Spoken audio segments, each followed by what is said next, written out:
I was telling you about a clinical pharmacist and clinical nutritionist that was going to join us today. Jim LaValle, he's on the line. Good morning, Jim. Good morning. How we doing? We're doing all right. Although this is the time of the year, we talk about it every year, and I think it just keeps repeating itself over and over and over, where people, first of all, put on an average of 10 pounds during the holidays, and then make a New Year's resolution, and then fail at it. and we want to kind of help folks out a little bit. I know that the diet and fitness industry is $1 billion and maybe even $1 trillion, deal where people are buying supplements, and they're investing an awful lot into something that a lot of times doesn't work. But I think if you can identify why it doesn't work, then it might give you a better chance for success. And you're you're very much an expert at that. We're talking this morning about how you've worked with Olympians and NFL players, and you've got plenty of credentials, right? I got the chops. I'm the Chief Science Officer for Lifetime, which is the biggest fitness and healthy way of life company in the country, right? 2.5 million members. So, wow. I've been around it a little bit.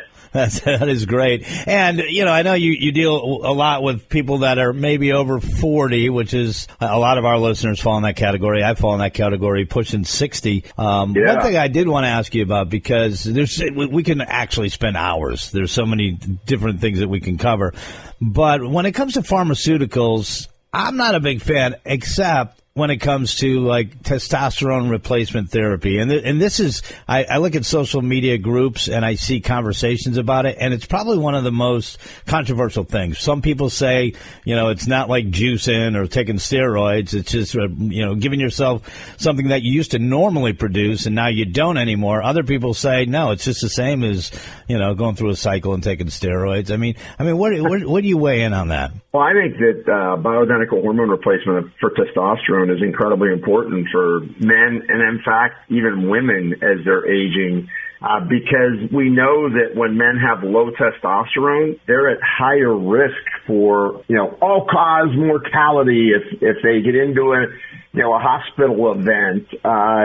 It, leads to problems with muscle loss and bone loss. And so it's all about that notion that, juicing, where people are taking super physiologic doses of testosterone versus getting your hormones optimized to where you're in a range that makes you healthy. And, the people that are saying that haven't read all the information from the University of Michigan Men's Health Initiative or Baylor University's Men's Health Initiative, where men need a certain amount of testosterone in order to be healthy as they're aging. So I'm in the camp that says if done responsibly and someone's monitoring blood tests, it's got big value.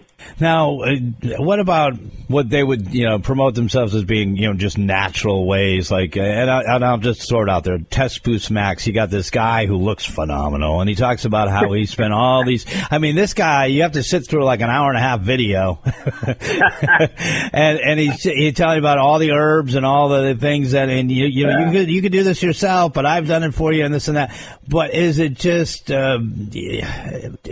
hype, or is there any validity to supplements like that? There's some botanicals that can be beneficial for helping with both total and free testosterone, but if your testosterone is low, you're going to need medication. Depending on what age you are, you may use something that helps stimulate your body to make its own testosterone. That's, drugs like HCG and clomiphene. But I found value in that kind of netherworld where you're in the gray area. Hey, I'm kind of low. I don't feel quite right. Maybe I'll try something natural first.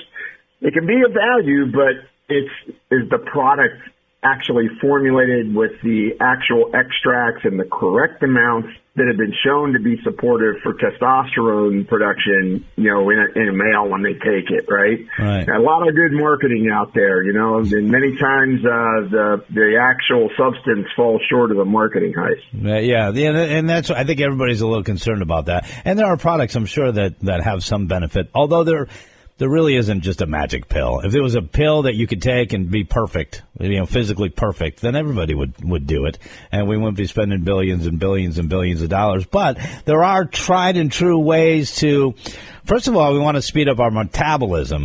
That's going to help us succeed going into the new year and trying to lose some weight. What are the best ways to do that? Well, interesting. Metabolism's more than, hey, I'm burning hot or cold. It's, do I have inflammation chemistry going on in my body that's preventing my metabolism from functioning well? And that can be lack of sleep, high stress, eating too many carbs, getting your insulin resistance up. And, you want to correct for that. And then at the same time, one of the biggest things that people fail on is they go in and they try to work out too hard. They get sore. They don't recover. And there's some things they can do to help with that. The whole story of just eat less, train more, or, hey, I've got this, pill that's going to burn fat right off of you. It may help your metabolism some, but in the end, you're going to have to work at it. It's going to have to mean, getting a blood test. And I think, you need a good blood test that really evaluates, where are you at? Is your blood sugar high? Are you insulin resistant? Is your cortisol level, which is a stress hormone, is that high? Because that makes you store fat and that slows your metabolism down.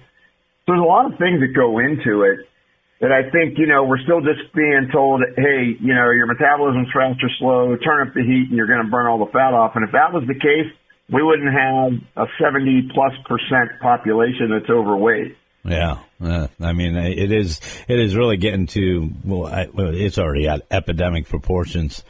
But I was reading some of your stuff, and aged garlic extract. Tell us about that and how it could benefit us. And I know that it does help with especially people over 40. They go to the gym, like you said. You go in, you work out, you're sore, you're stiff, your muscles, and then you say, "I'm not going back for more of that." That's painful. Yeah, and I mean, I've gone through that where you take 6 months or a year off, and then first day back in the gym, you act like you haven't taken any time off, and you're gonna be pretty sore for a while. I go 5 or 6 days a week, so I really don't get sore or stiff necessarily. There are times, like right now, I'm going through a phase, and I don't know if I've adjusted my diet, but I guess the best way to describe it is I feel my muscles more than I usually do. So there's maybe a little stiffness, not enough to. Yeah, sure. And it's all about recovery from your exercise. Like, the harder you train, the more you got to recover. Aged garlic extract, or otherwise known as Kyolic, they did a study, Dr. Karen Reed did a study where they gave aged garlic extract to middle-aged, athletes or people that were training really hard. And what they found is it decreased lactate buildup in the muscle, which is a big deal, right? It's like less lactate, you don't get quite as sore. It improved oxygen to the muscle, which is really important because that means you're going to be able to perform better. And you're also going to be able to carry the lactate out. The better you can perfuse your muscles with oxygen, the better you're going to do. And so aged garlic extract was shown to do that. And then it also helped with improving what we call resistance to fatigue. So that just means that you're able to push through harder, able to perform better. And then there's other benefits. Why I think aged garlic's got value is, it helps with blood pressure. It helps to reduce vulnerable plaque. It really has an impact on your cardiovascular health, which is, why are we training? The number one killer is heart disease, right? Right. And so there's over 900 publications on it. So, I mean, it's pretty solid in terms of something people should consider taking every day. So I, really think that the new study on aged garlic extract and its effect on exercise is kind of a breakthrough for it, because traditionally it's been studied, hey, here's what happens, prevent heart issues, help your immune system, right? Those kind of areas. But, it's pretty impressive in its ability to improve circulation.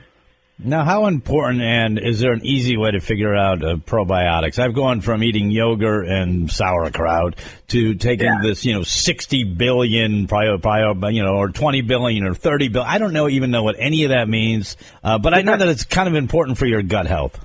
Yeah, I mean, probiotics, it turns out that, when you take probiotics, it helps with muscle recovery, and it helps to kind of modulate or balance out tissue inflammation. So here's the trick. All probiotics aren't created equal. You want to look for ones that are DNA verified, so I know the bug that's in there. And then you want to look at ones that on the label it says guaranteed to the date of expiration. Because a lot of times probiotics are very potent when they bottle them at the factory, but then they're live organisms, right? They die off. And if if you haven't studied all the different organisms that are in there together, the different probiotics that are together, because you'll see a product that's got, 5 or 6 probiotics, they should all be there at the date of expiration. I mean, in that little capsule, it's the Crips and the Bloods in there, man. One probiotic's trying to take out the other one if you don't have them where they're working together. And so it's really solid. And you got to remember, the harder you train, the more you disrupt the beneficial flora in your gut. And that leads to mood changes, performance changes. You start getting bloated or gassy, your bowel habits change.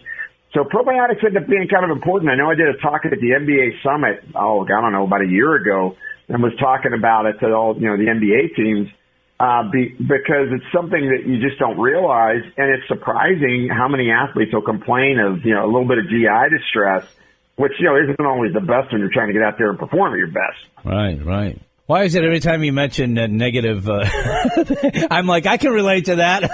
Mood changes, bloating, everything that you mentioned. I'm like, yeah, I've been there. I've done that. I'm there.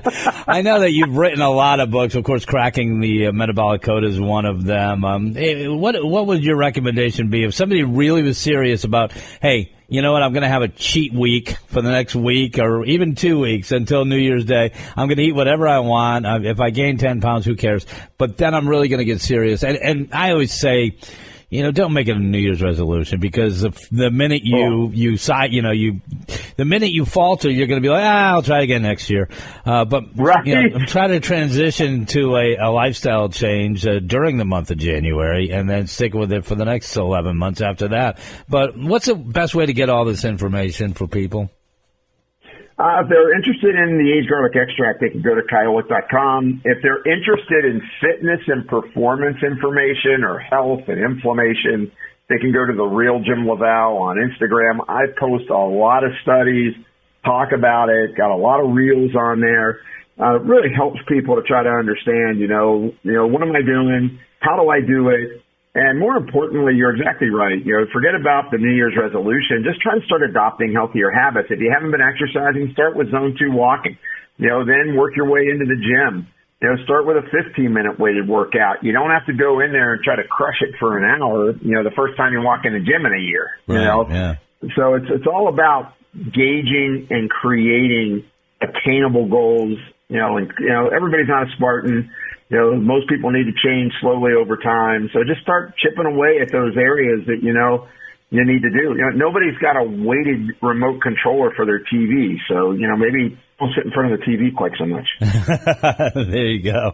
Jim LaValle, we appreciate you spending some time with us. And, there is a ton of information that people can absorb. I mean, I follow these groups. I'm part of these fitness groups, and you always see the, conversations or suggestions, but you're an expert in the field. So The Real Jim LaValle on Instagram, you said, right? Yeah, that's a great spot. All right. I'm going to go, whatever, sign up or join you or like you or whatever the term is these days. Hey, we appreciate. My son manages it all, man. I'm 64. So I'm with you. I just go and get on stage and go do talks and write things, right? And let them do all that. That is awesome. Well, I appreciate your time and the advice that you've given us, and of course an outlet to find out more. We appreciate it, Jim. Have a Merry Christmas. Same to you. Thanks for having me. All right.